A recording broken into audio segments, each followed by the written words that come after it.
Bonjour à tous et bienvenue sur notre chaîne YouTube, la chaîne de Ligne Droite. Je vous invite à vous abonner à cette chaîne, à aimer, à partager, à commenter ces vidéos. C'est très important pour notre référencement et c'est une manière de nous soutenir. Merci à vous tous. Parce que 3 ans après avoir été nommé Premier ministre du Royaume-Uni, Bojo, le défenseur du Brexit, le Brexit dur face à une Theresa May qui elle était plutôt pour un Brexit doux, Bojo annonce sa démission jeudi 7 juillet, lors d'une prise de parole devant sa résidence officielle de chef de gouvernement, le 10 Downing Street, le fameux. Le parti conservateur, dit-il, souhaite un nouveau chef de parti et un nouveau Premier ministre et je suis tombé d'accord avec l'état-major du parti. Voilà sa déclaration.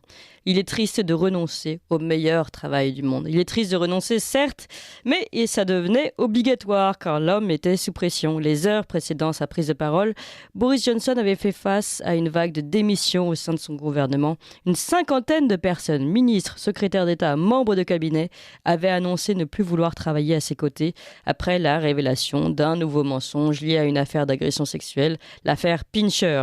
L'affaire Pincher qui ne vient que s'accumuler à d'autres affaires, le Partygate ou encore l'affaire de l'agent du KGB. Alors, est-ce que ce sont vraiment ces affaires qui sont à l'origine de sa démission, comme tout le monde le dit? C'est le sujet sur lequel Jean-Michel Salmon souhaite réagir et peut-être nous orienter vers une autre direction. Bonjour Jean-Michel Salmon. Bonjour Clémence. Vous êtes docteur en sciences économiques et auteur de ce livre « Le grand abécédaire du Brexit » pour lequel on vous avait reçu, préfacé par Jacques Sapir aux éditions Les Trois Colonnes. Alors, vous n'êtes pas d'accord forcément avec l'analyse que l'on entend partout, en tout cas en France, concernant la démission de Boris Johnson. Boris Johnson n'est peut-être pas parti, alors on va parler de ses affaires, peut-être pas parti à cause de ses dernières affaires et la dernière en date, l'affaire Pincher. Il y a autre chose derrière, vous dites. Oui, tout à fait. Merci pour cette invitation, Clémence. Et puis bravo pour le choix de la petite chanson tout à l'heure qui met les pieds dans le plat et qui est très éclairante sur effectivement l'image que Boris Johnson a. Il faut rendre hommage à mon réalisateur Franck, c'est lui qui a fait le choix de cette chanson.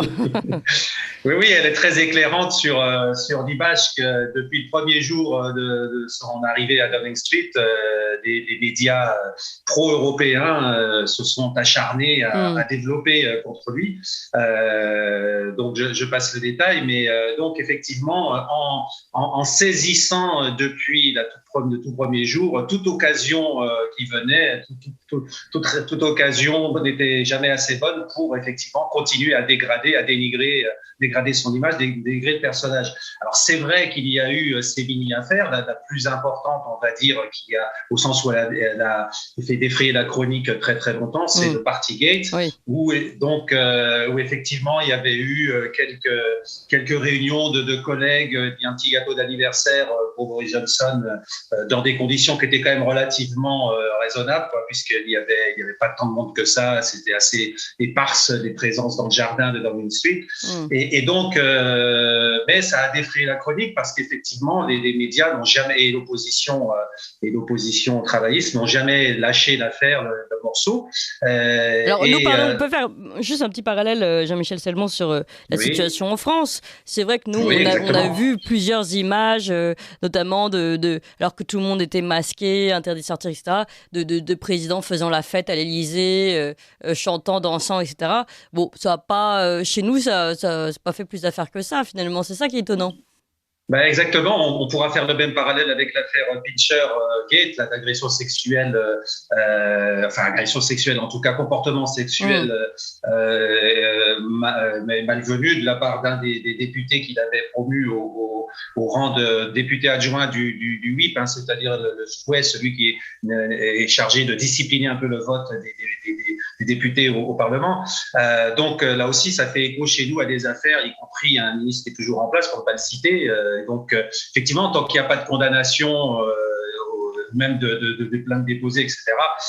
Mais l'ampleur que ça a pris contre Boris Johnson est justement liée à l'agenda qui est caché derrière. D'ailleurs, on peut aussi faire un parallèle avec le Parti travailliste qui a eu sa propre affaire, le Beergate, où on a vu effectivement un peu dans le même ton, le leader travailliste Starmer qui avait fait une petite soirée bière, curry, etc.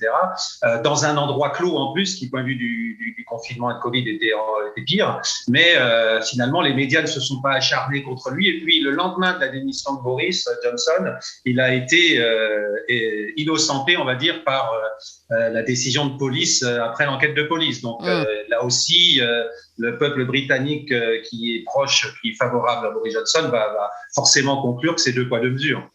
Alors, en tout cas, donc vous nous dites finalement, ce qui se passe, c'est plutôt un acharnement contre Boris Johnson. Mais alors, évidemment, on pense qu'on veut de Boris Johnson et il a clairement fait des fautes qui ont été révélées par ses affaires. Mais peut-être plus d'acharnement, au moins médiatique, peut-être politique même, dans son propre camp, c'est ça aussi, Jean-Michel Salmon? Alors, du coup, dans son propre camp, il y avait plutôt, pendant un certain temps, une tendance évidemment à le défendre, puisqu'en fait, il y avait eu d'autres affaires précédentes qui visaient son conseiller spécial, dans tous les sens du terme d'ailleurs, Dominic Cummings, pour les mêmes raisons. Donc, ça avait été un des premiers rosses sur lequel, on va dire, la meute anti-Johnson s'était jetée. Mais effectivement, la grogne a monté au sein du Parti conservateur parce que, en fait, la ligne politique que finalement Boris Johnson a dû suivre ou a choisi de suivre, notamment face à la Covid, a fini par créer un schisme à l'intérieur du parti avec deux courants opposés. Un courant qui est toujours là et depuis le début, c'est celui de Theresa May, donc qui est europhile et qui, de toute façon, on reprochera toujours à Boris Johnson d'avoir voulu imposer un hard Brexit versus le Brexit doux, le soft Brexit. On peut y revenir. Et de l'autre côté, un courant radical à droite du parti, des ultra-Brexiteurs qui, eux, ont toujours fait tout ce qu'ils pouvaient faire pour assurer un hard Brexit et qui, en parallèle, sont également, disons, défenseurs de la ligne très libérale au sens économique du terme, c'est-à-dire de marché libre, de dérégulation, et voyaient dans le Brexit la possibilité d'emmener le Royaume-Uni vers une stratégie économique auquel on a pu accoler l'étiquette Singapour sur la Tamise à l'époque, lors des débats. Et effectivement, eux, c'est un peu cette stratégie-là qu'ils ont en tête et que Boris Johnson n'a pas suivi finalement au pouvoir. D'abord parce que c'était pas forcément sa ligne personnelle d'être autant dérégulateur. Et ensuite, avec une double circonstance, c'est d'abord le fait que le Parti conservateur et Boris Johnson ont gagné les élections de 2019 grâce à un élan politique extraordinaire dans le Red Wall, c'est-à-dire les partis du centre et du nord de l'Angleterre qui votent de travaillistes depuis 70 ans et qui ont voulu faire le Brexit parce que leur sort de tous ces ménages modestes était finalement peu enviable pendant toutes ces années de membre de l'Union européenne. L'Union européenne, c'est un peu comme le mondialisme heureux. Là, ils disent l'Union européenne heureuse ou non heureuse. Et visiblement, eux ne sont pas satisfaits de cette union jusqu'à maintenant, donc ils ont voté contre. Donc, exactement. Donc ça, c'était la première circonstance qui a amené Boris Johnson à avoir une ligne qui, par la suite, devrait en quelque sorte tenir compte de ce vote parce que c'était une bonne chose pour lui de récupérer tout ce vote du Red Wall. Mais si après il fait une politique ultralibérale et qui laisse de côté ce Red Wall, eh bien aux prochaines élections générales, forcément, ça allait avoir une sanction. Donc il a intégré cette idée. Et puis la deuxième chose auquel il a dû faire face, comme tous les gouvernements occidentaux, c'est la Covid et donc avoir un gouvernement, une intervention étatique très forte dans l'économie, dépenses publiques, augmentation de la dette, augmentation des taxes ensuite. Et alors là, il a touché le cœur de la problématique des conservateurs, c'est-à-dire qu'eux, aujourd'hui, ils se sont rebellés de manière assez large dans le parti pour réclamer des baisses d'impôts et non pas la hausse de la pression fiscale. On peut, par exemple, mentionner le Happy Tax Freedom Day, c'est le jour à partir duquel on a fini de payer ses impôts. En Angleterre, c'est calculé par un institut qui s'appelle Adam Smith, qui c'est pas par hasard sur la pensée libérale en économie. Et donc, aujourd'hui, cette année 2022, ce Happy Tax Freedom Day, c'est le 8 juin. Donc, ça a augmenté, ça a avancé d'une semaine encore, ce qui montre que la pression fiscale a augmenté. Mais ça c'était un peu la réaction logique et attendue face à la Covid et pour sauver l'économie comme partout ailleurs. Donc, finalement, on comprend, d'après ce que vous nous dites, qu'il était tout simplement peut-être enfin, il y a eu un premier mouvement de soutien à cet homme qui était quand même le défenseur du Brexit, du hard Brexit.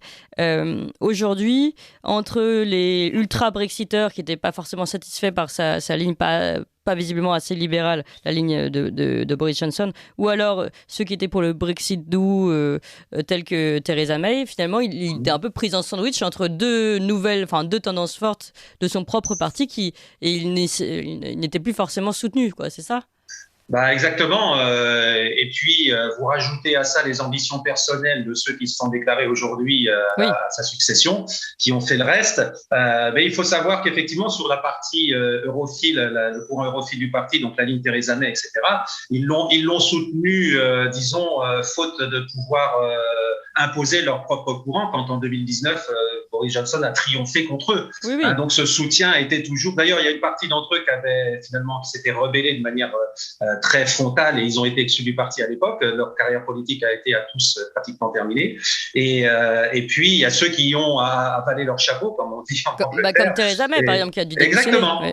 Mais qui n'ont pas mais pour autant Theresa May abandonné... est encore, aujourd'hui, elle est encore dans la boucle, elle est encore présente dans les couloirs, dans les arcades. Oui, elle est restée députée. Alors, ça fait partie des choix que Boris Johnson, qui est plutôt un rassembleur, contrairement à l'image qu'on a voulu donner de lui, ça fait partie des choix qu'aujourd'hui, certains pourraient lui reprocher dans son propre camp intime, c'est-à-dire d'avoir conservé, même à l'occasion des élections de 2019, donc toute une série de candidats députés qui étaient dans la ligne Theresa May et qui n'ont eu de cesse qu'elle essayait de lui savonner la planche en réalité depuis.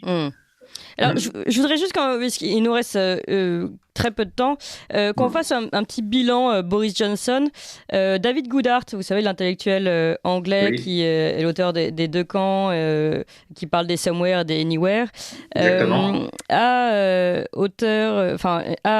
écrit que finalement Boris Johnson avait été un ministre, comme une sorte de premier ministre de guerre et qu'il avait été nécessaire. Est-ce que vous êtes d'accord avec cette analyse ? Mais il était nécessaire pour réaliser le Brexit, en effet, parce que sans Boris Johnson, le Brexit, on pourrait raisonnablement penser que le Brexit n'aurait jamais eu lieu. Et de la même façon que depuis, toute son opposition au Brexit peut être résumée par une citation d'un lord travailliste qui a dit « If Boris goes, the Brexit goes », qui veut dire si Boris s'en va, le Brexit s'en va. Ah oui. Donc, effectivement, de ce point de vue, on peut effectivement rejoindre cette analyse de Goodhart qui en général est très pertinent dans ses points de vue. Et là, vous considérez qu'aujourd'hui, le départ de Boris Johnson est un signal pour un retour ? Non, mais de toute façon, on ne peut pas faire marche arrière sur ce Brexit. Alors c'est moins binaire que ça en réalité. C'est que l'idée de la ligne de Theresa May est qu'adoptée sur le tard, d'ailleurs il y a à peu près 2 semaines où à peu près le leader travailliste, c'est non pas effectivement de faire le dé-Brexit d'un coup radical, mais c'est plutôt de le détricoter, de le dénaturer en commençant par l'amener vers une vision plus douce. Et ça, avec un Brexit plus douce, ça va commencer par l'alignement, même sans être membre de l'Union européenne et même sans être membre du marché unique ou de l'Union douanière à ce stade, par un alignement des règles britanniques sur les règles européennes, notamment en matière animale pour tout ce qui est le commerce des produits agroalimentaires. Et donc, c'est effectivement une première étape d'un cheminement qui se précisera au fur et à mesure. La chose, c'est qu'on ne peut pas, du point de vue des hard Brexiteurs, on ne peut pas faire confiance aux tenants de cette ligne-là, parce que comme Theresa May à l'époque, c'était exactement la même problématique. Elle avait annoncé qu'elle ferait un hard Brexit, et puis finalement, elle avait préparé un premier accord de divorce qui bloquait le Royaume-Uni dans l'union douanière sans date limite, quoi.